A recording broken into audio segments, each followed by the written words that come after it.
안녕하세요. 반갑습니다. 날마다 만나지만은 만날 때마다 그저 고맙고 감사하고 그리고 역시 감사할 뿐입니다. 끊임없이 2년에 걸쳐서 1년 6개월, 1년 6개월 또 엊그제 같이 동참해 주시는 분들도 끊임없이 지금 계시지만은 저희 이 성경 공부반이 2,000명 그 회원 가운데에서 2,000여 명 되시는 회원들 가운데에서 계속 이렇게 돌아가면서 이렇게 오시는데 꾸준하게 지금 성경 공부에 임해 주시고 같이 함께 해 주시는 분들이 한 200여 분 이렇게 되십니다. 그분들과 더불어 이렇게 날마다 이렇게 만나 뵈고 비록 영상 속이지만은 우리들의 마음은 영상이라 할지라도 예수 그리스도의 마음으로 가득 차 있기 때문에 항상 같이 있는 거나 다를 바가 없다. 저는 그렇게 생각을 합니다. 지난 시간에 이어서 이제 5장을 제가 하려고 했는데 가만히 보니까 4장에서 좀 더 제가 말씀드릴 부분을 빠뜨렸습니다. 좀 더 자세하게 말씀드려야 될 그 부분이 있었는데 5장으로 바로 넘어간다고 그랬습니다. 그래서 오늘 세 번째로 이제 4-3으로 세 번째로 이 신부의 아름다움에 대한 노래, 이 노래를 계속 드리고자 합니다. 그 본서를 이 아가서 4장을 잘못 그 해석하게 되면은 단순한 남녀 간의 뜨겁고 육감적인 사랑의 이야기로만 볼 수 있어요. 하지만 본서는 남녀 사이에 일어난 사랑의 이야기를 뼈대로 하여 하나님과 하나님의 백성 간의 다음없는 사랑을 그려내고 있는 책이라 해야 옳을 것입니다. 특별히 신약 성경에서는 본서의 신적 권위를 반증해주는 여러 장면들이 언급되는 것을 보게 됩니다. 즉 신약 성경에서는 예수 그리스도를 신랑으로 비유하고 그분의 몸된 교회를 신부로 묘사하고 있는 것을 보게 되는데요.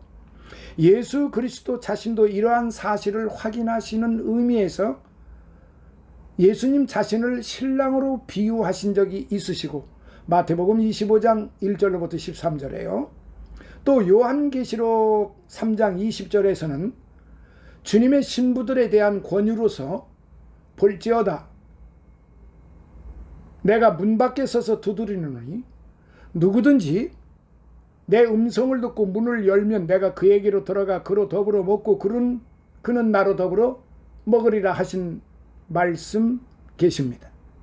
이와 함께 신약 성경의 다른 부분에서도 역시 예수 그리스도가 성도들을 지극히 사랑하시는 신랑 되심을 강조하고 있는 부분이 마태복음 9장 15절에 고린도후서 11장 2절에 계시록 19장 7절 22장 17절에 이렇게 기록이 되어 있습니다.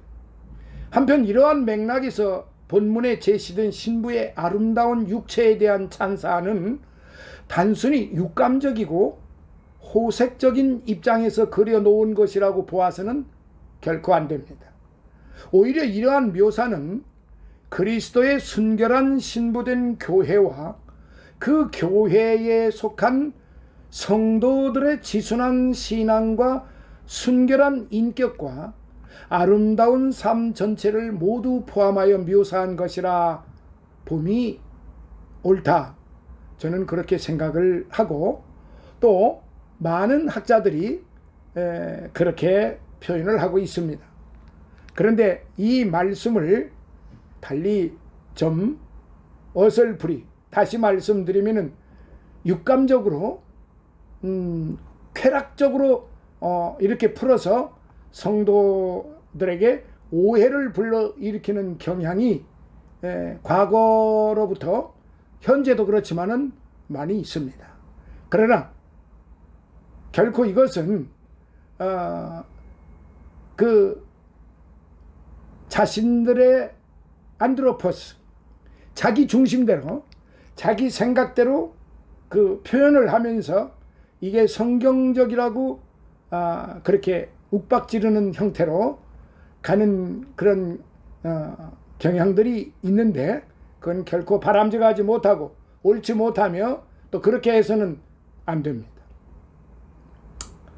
제가 늘 말씀드리지만은 신약성경 사도 바울 사도가 갈라디아서 1장 6절로부터 9절에 다른 말을 전하면 내가 너희에게 전한 이 말씀 외에 다른 것을 전하면 저주를 받는다. 매우 정말로 엄미한 말씀입니다. 그렇습니다. 오늘 저와 여러분들은 하나님의 말씀을 말씀대로만 전해야 됩니다. 자기의 사심이 거기에 들어가서는 안 됩니다. 그래서 오늘 역시 제가 지난 시간에 여러분께 오해가 없도록 말씀을 많이 절제를 했을 뿐만 아니라 그리고 오해가 되어서는 안 되겠기에 여러분께 이 말씀을 드리는 것입니다. 자, 오늘 제가 4-3의 의미에 대한 오늘 이 말씀에 대한 의미 그리고 그 말씀을 통해서 우리에게 주시는 교훈이 무엇인가를 좀 부족해서 다시 제가 말씀을 드리려고 했던 겁니다. 신부의 아름다움을 마음껏 표현하고 있는 신랑의 노래를 통하여 오늘 그리스도의 신부된 우리 성도들이 간직해야 할 인격과 삶의 모습이 과연 어떤 것인지 좀 살펴보고자 합니다. 첫째, 인격적이고 신앙적인 아름다움을 구비해야만 합니다. 1절로부터 5절을 다시 한번 제가 말씀을 드리고자 합니다. 솔로몬은 자신의 아내가 된 술람미 여인의 아름다움에 몰입한 나머지 온갖 수사를 동원하여 그녀의 아름다움을 노래하게 됩니다. 물론 솔로몬이 노래한 내용은 1차적으로는 술람미 여인의 육체가 지닌 신비할 정도의 아름다움을 노래한 것이나 궁극적으로 이 노래는 그리스도의 신부된 성도의 인격적이고 신앙적인 아름다움을 노래한 것이라 봄이 옳습니다. 그러면 솔로몬의 탄성을 통해 술람미 여인이 지닌 아름다움과 더 나아가 술람미 여인으로 상징되는 성도들의 영적 아름다움을 살펴보기로 하겠습니다. 첫째, 술람미 여인의 눈은 비둘기 같다고 했습니다. 1절.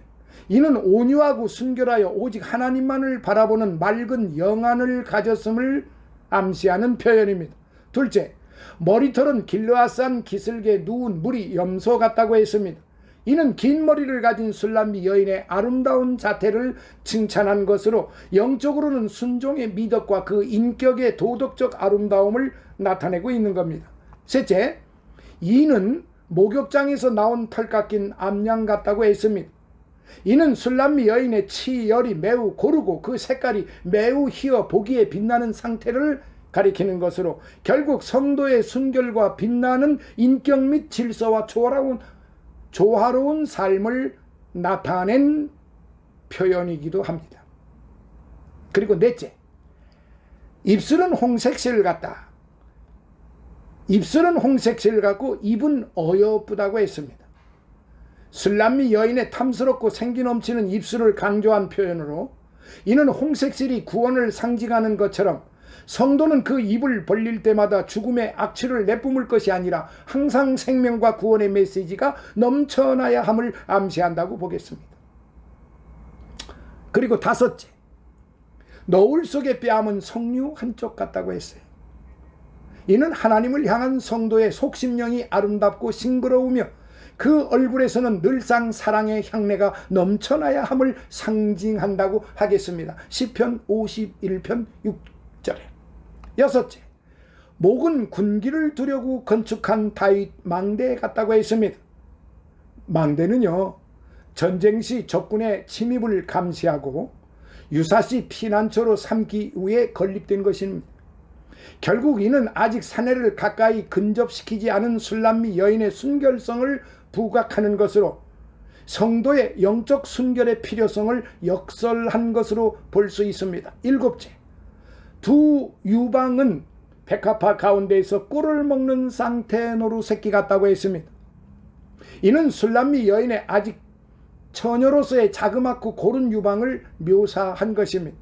특히 유방은 끊임없는 생명력을 강조하는 것으로 결국 이는 성도의 삶에 항상 영적인 생명력이 넘쳐나야 할 것과 그 생명력으로 인한 아름다운 결실을 맺어가야 할 것을 강조한 표현으로 볼 수 있습니다. 자, 이제 큰 두 번째를 말씀드리겠습니다. 죄악과 허물의 자리를 떠나 은혜와 구속의 처소로 나아가야 합니다. 죄악과 허물의 자리를 떠나 은혜와 구속의 처소로 나아가야 합니다. 6절로부터 8절에 있는 말씀. 결혼한 신부는 자기 고향을 떠나 신랑의 집에 가서 영원히 살게 되지요.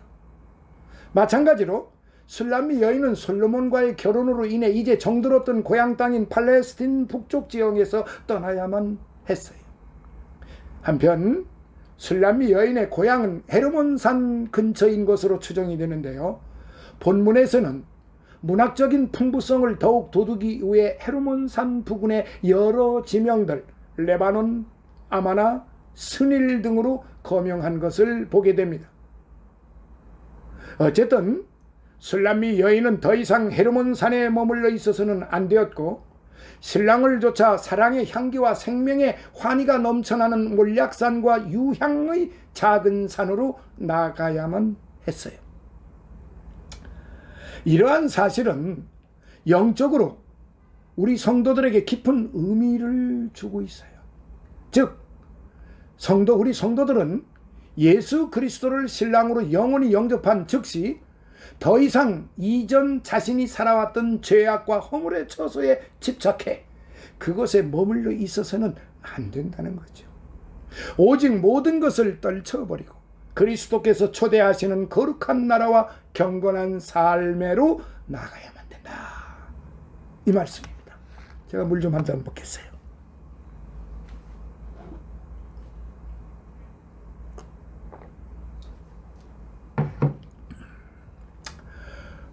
저도 목이 좀 가라네요.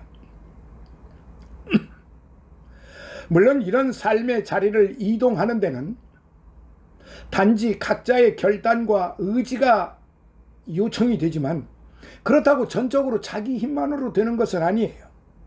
사실 예수 그리스도께서 죄악의 자리에 머물고 있는 우리들에게 나와 함께 가자, 나와 함께 가자 8절을 라고 초청했을 때에는 우리 성도로 하여금 죄악의 자리에서 떠날 수 있도록 최선의 후원을 아끼지 않으시겠다는 거룩한 보장이 함께 약속되고 있음을 잊지 말아야 합니다.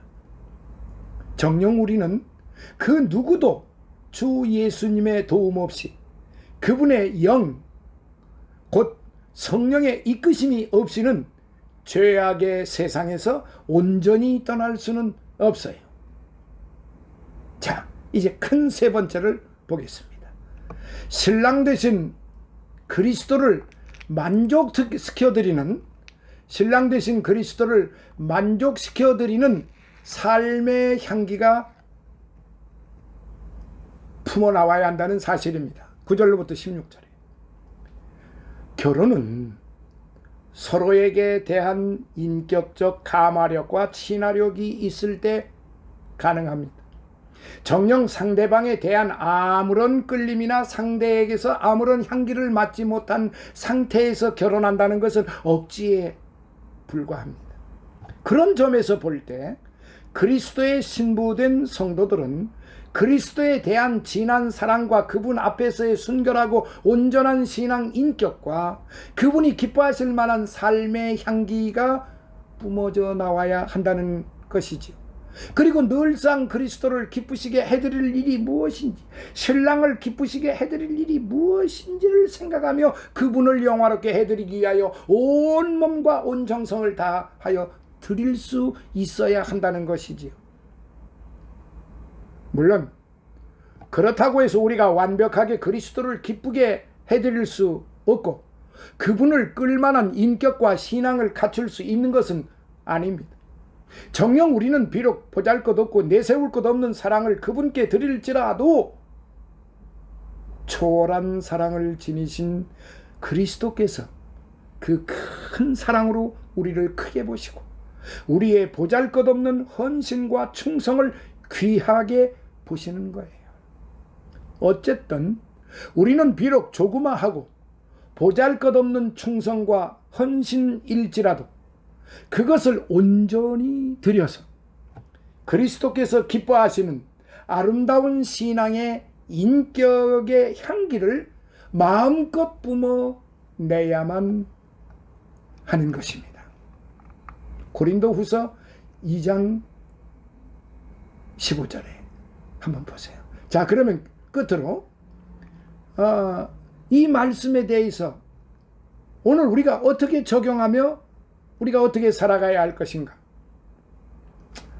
사랑하시는 성도 여러분, 우리는 비록 타락한 이 세상 속에서 살고 있지만요, 그럼에도 불구하고 여전히 그리스도의 거룩한 신부요, 그분이 기뻐하시는 아름다운 연인입니다.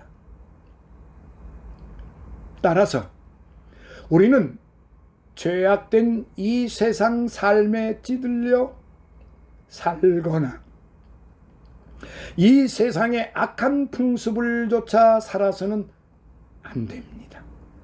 오히려 우리는 그리스도의 신부로서의 인격적이고 신앙적인 아름다움을 구비해야만 합니다. 그리고 늘상 죄악과 허물의 자리를 떠나 그리스도께서 이끄시는 은혜와 구속의 자리에 나아갈 수 있어야만 합니다.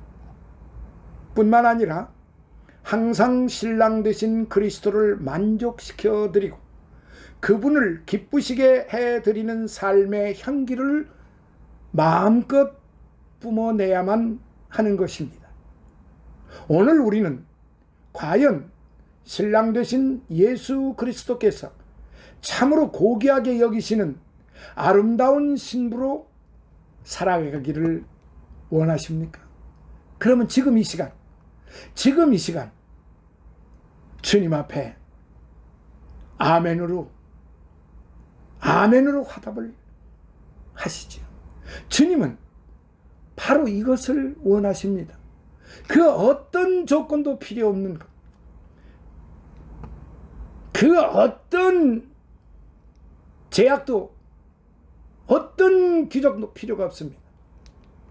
예수 그리스도를 나의 신랑으로 삼느냐 안 삼느냐, 내가 예수 그리스도를 믿느냐 안 믿느냐, 지금 이 시간입니다.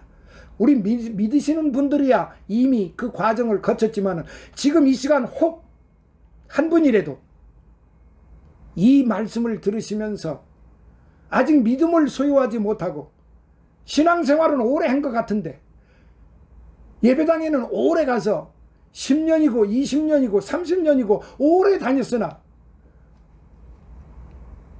목사님이 되셨어도, 죄송합니다, 장로님이 되셨어도, 권사님, 집사님이 되셨어도 지금 주님의 사랑을 이렇게 받고 있음에도 불구하고 내가 주님께 어떤 사랑을 받고 있는지 희미하게 흐리멍텅하게 가지고 있는 분들이 계시다는 거죠.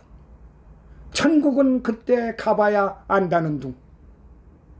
이 말씀은, 성경에 있는 말씀은 상징적이고 교훈적이기 때문에 그 말씀을 철학적으로, 인문학적으로, 이성적으로, 논리적으로 생각을 해가지고 이것은 되고 이것은 안 되고, 이게 뭡니까?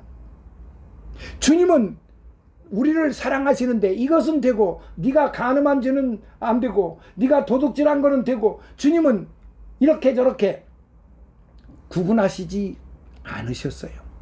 주님은 어떤 죄를 지었다 할지라도, 어떤 흉악한 범죄를 저질렀다 할지라도 주님 앞에 돌아오는 자는 돌아와 마음이 고난이여.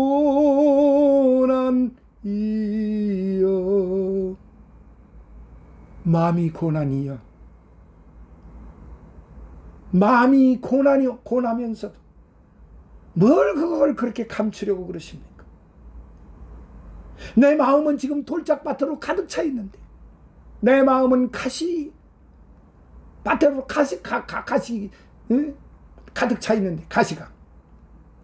그래서 콕콕 찔리는 일만 하고, 남 잘못된 것만 보고, 그래서 막 돌멩이로 막 던지고, 뒤통수를 때리고, 발로 차고, 짓밟고, 입으로 그냥 온갖 폭언을 다 하고. 그게 무슨, 어떻게 그런 사람이 예수님의 향기를 뿜어낼 수가 있겠습니까? 왜 그렇게 우리 예수 믿는 사람들이, 글쎄 뭐 그가 예수님을 잘 믿는지 못 믿는지 저는 잘 몰라요. 그런데 믿는다고 하는 사람들이 왜 그렇게 남을 향해서 욕을 하고, 왜 나라를 향해서 그렇게 욕을 하고, 아무개는 무슨 뭐 빨갱이니 뭐 아무개는 뭐니 왜 그렇게들 하고 사는지 참, 제가 저한테 문자가 끊임없이 들어옵니다.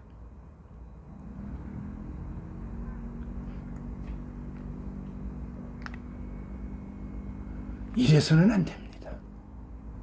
우리 예수 믿는 사람은 아름다운 향기를 뿜어내야 되는데, 그게 어떻게 아름다운 향기입니까? 그게 무슨 의로운 일입니까? 그게 무슨 하나님 앞에 옳은 일이라 이 말씀입니까?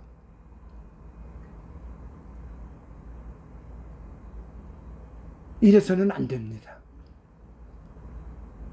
비록 타락한 이 세상 속에 우리가 살고 있지만, 오늘 우리 그리스도인들은, 우리 예수 믿는 사람들은 이래서는 안 됩니다.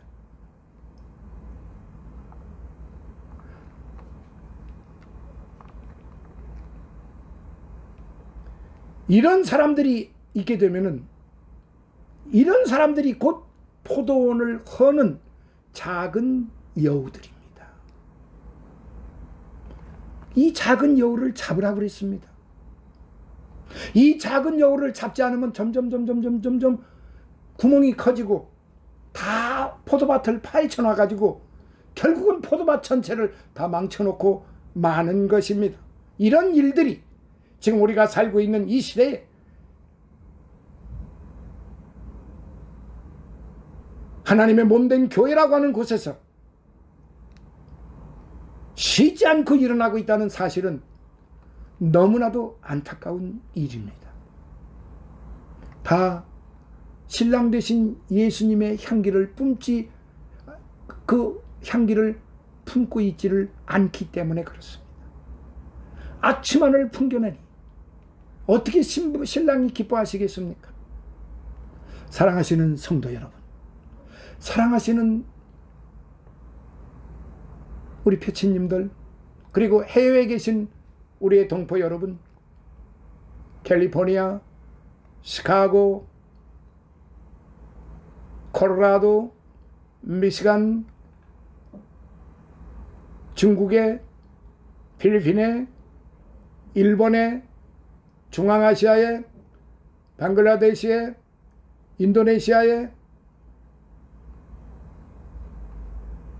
나가 있는 우리의 선교사들, 그리고 우리 동포 여러분, 혹시 이 말씀을 보시는 그런 기회가 되신다면 예수 그리스도의 향기를 마음껏 뿜어내 주시기를 바랍니다. 주 예수님의 이름으로 정말로 부탁을 드립니다. 남을 욕하기 전에 먼저 내 안에 예수 그리스도의 말씀과 생명과 그 향기가 내 안에 있는지 없는지를 말씀을 통해서 살펴보시고, 내 안에 악취가 있다고 하면 지금 이 시간